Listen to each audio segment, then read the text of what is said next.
Gods. There are thousands of them all over the world. Some of them look like us. Others have too many arms, jackal heads, or they look like cats or giant flying snakes with wings.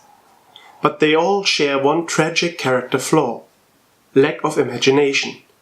The height of entertainment for the gods is their followers bashing each other's heads in. Many wars in history are only because of that. But finally the gods have found a less destructive outlet for that passion. This is Kai from Meeples magazine with a review of Arena for the Gods.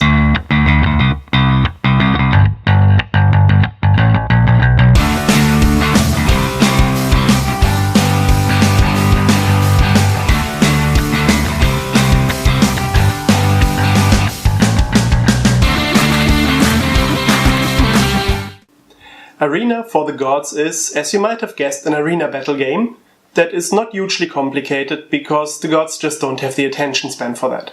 So what you do when it is your turn is you take a handful of these dice, you roll them, and then you use them to perform a variety of actions.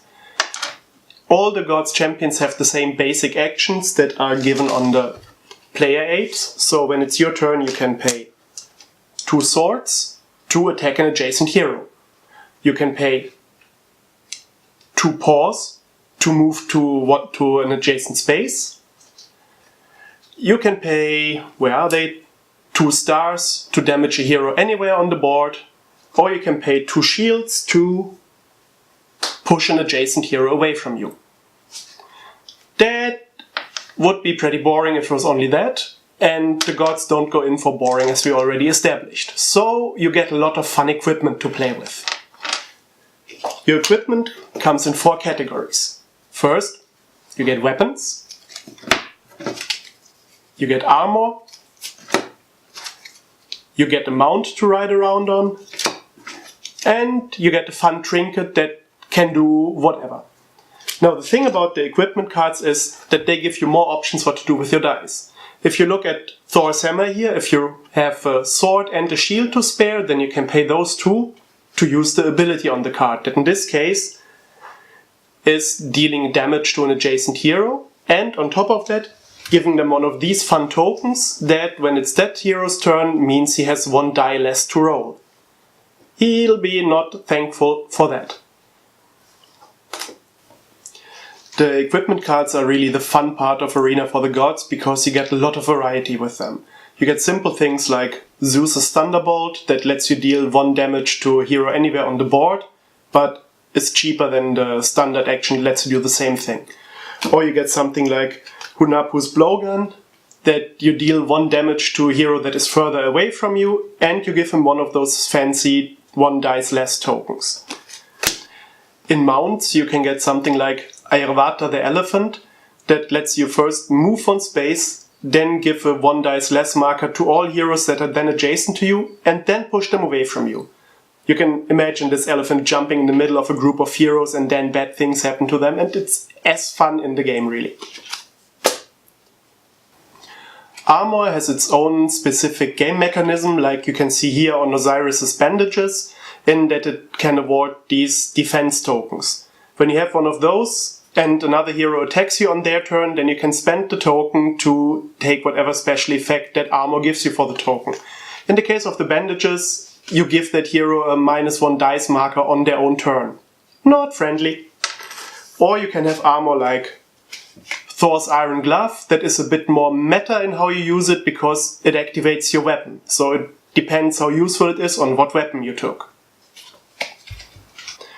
The trinkets are where you find effects that didn't really fit in any of the other categories. So you get things like Loki's Illusion that lets you switch places with another hero on the board.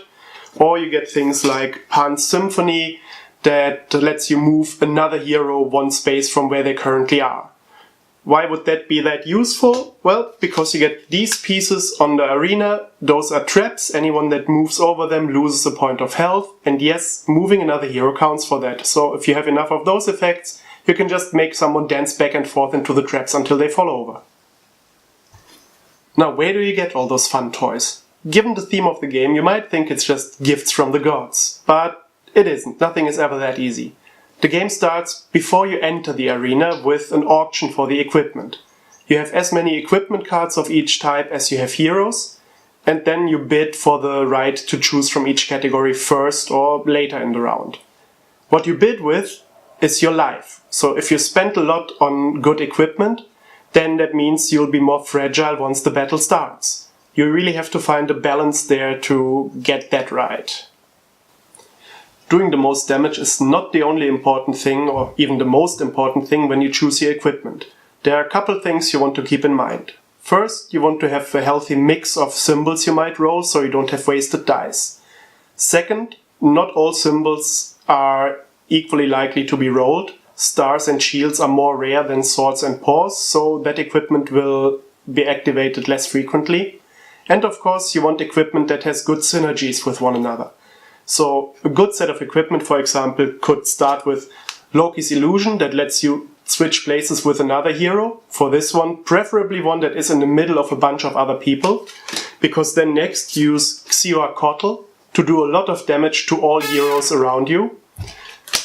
After that, Erwata lets you move away and push all the heroes that are still close to you. And to top it off, you get a defense token with Yaske's equipment that lets you move again if someone were to attack you. That way, you just jump in somewhere, do a lot of damage, and make sure that no one starts their turn adjacent to you. It's a pretty good combination that I've won some games with. I've also lost some games, unfortunately. Now, this could be a game that suffers from one of the things we all hate most in games, that is player elimination and then waiting for others to finish the game. But designer Maxime Rambourg was smarter than that and made the endgame condition not the last man standing, but the first man falling down. As soon as one hero dies, the others count their remaining life, and whoever has the most left wins. Now that can lead to some surprise endings of the game, because the life remains hidden until someone calls out that they are out of it. You can theoretically count how much life the other players have remaining, but in the middle of the battle and with 5 opponents, it's hard to keep track of that. There are different setups how the arena might look, with different number and positions of traps, of healing fountains, and of towers that you cannot move through or look through. And there are also other variants of the rules, especially there is a team variant where 3 teams of 2 or 2 teams of 3 work together. And the same is also for the 2-player variant, where each player controls 2 heroes that work as a team. Having a synergy with your teammates so you can use your equipment to work together is a really fun experience and very satisfying to pull off.